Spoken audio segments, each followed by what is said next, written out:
Ассалаумағалейкум, құрметті ағайын. Сіздермен мен Нұрлан. Мен бүгін сіздерді Skype программасын қалай орнату керек, содан кейін қалай қолдану керек, сол жөнінде айтып бергенге болып отыр осы видеода. Skype программасын телефоныңызға не болмаса ноутбугыңызға орнату үшін Chrome браузеріне кіруіңіз керек. Chrome браузері ашылған кезде ол жерде строка поисковик дейді, не мына жерге, не болмаса мына жерге скачать Skype деп жазасыз. Болмаса мына сілтеме бойынша тікелей Skype сайтына кіруге болады. Жаңағыдай скачать Skype деп Chromeға жазатын болатын болсаңыз, мыңдаған варианттар береді сізге. Соның ішінен міндетті түрде мына сайтты таңдаңыз. www.skype.com деген. Басқалар өтірік болып шығуы мүмкін. Ішінде вирус болуы мүмкін. Skype сөзін ғана қолданатын сайттар өте көп. Кірдіңіз сайтқа кірген кезде таңдайсыз.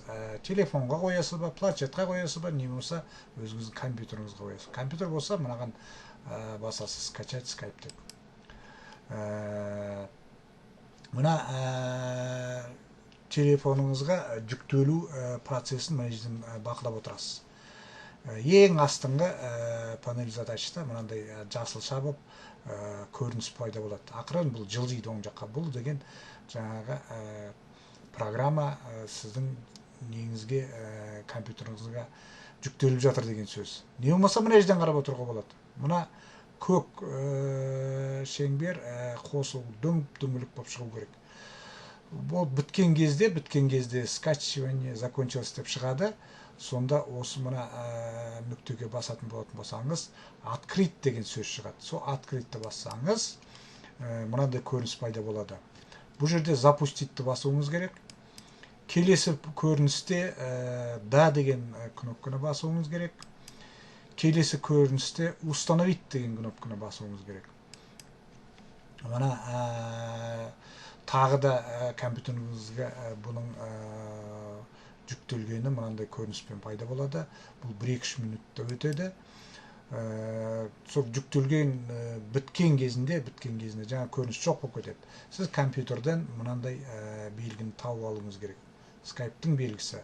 Осы Skype-ты ашсаңыз, мынандай көрініс пайда болады. Немесе жаңағы тікелей кіріңіз деп отыр. Жаңағы логин пароліңіз деген. Сіз енді ғана енгізіп отыр, сондықтан создать деген жаңағы сөзге басуыңыз керек. Создание учетной записи дейді. Мына жерге немесе телефоныңызды енгізуіңіз керек, не болса почтаңызды, электронный почтаңызды енгізуіңіз керек. Менің ұсынысым, сіздерге ұсынатыным, телефоныңызды енгізу. Ең жеңілі сол. Телефонды салып, далені басасыз. Парольді ойлап тауып, мына жерге енгізу керек. Ол парольді не деп, қандай теріп жатқаныңызды мынаны бассаңыз көріп отырасыз, қандай парольді еткеніңізді. Далияға басасыз. Атыңызды және фамилияңызды жазасыз да далияға басасыз.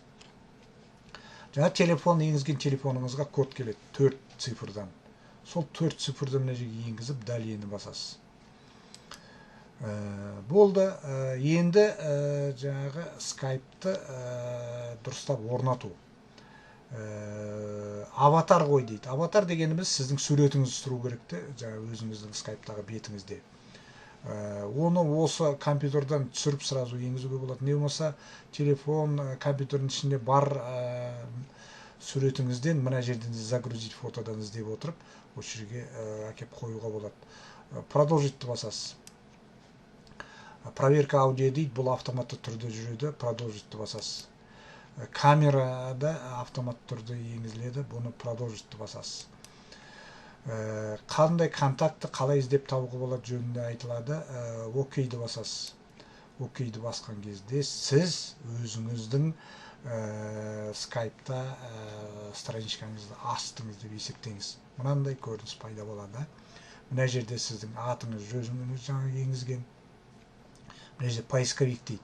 Ертең адамдарды іздеп жатқан кезде бұл телефон, телеграм, WhatsApp сияқты емес нөмірін тере салатын.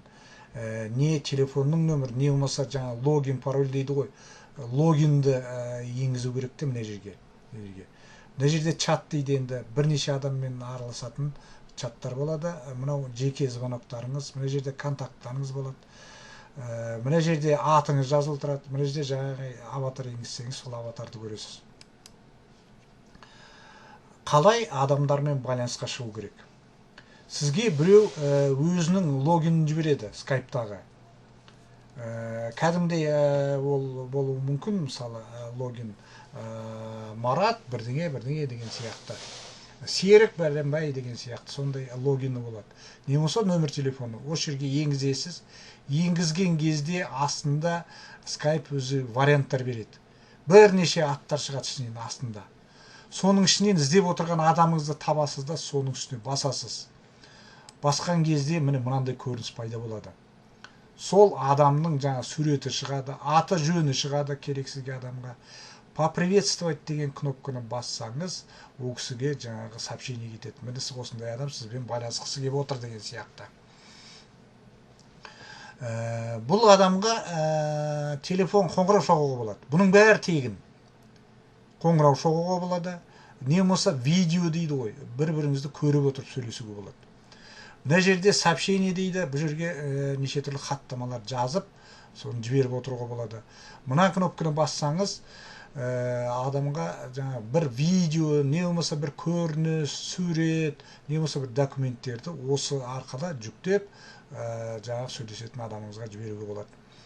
Мына жерде аудио сообщение дейді. Мына кнопканы басып отырып аудио жазып жібере салсаңыз, ол кісіге жаңа сол сіздің аудионыз барады. Міне мынау рабочий вид дейді ғой.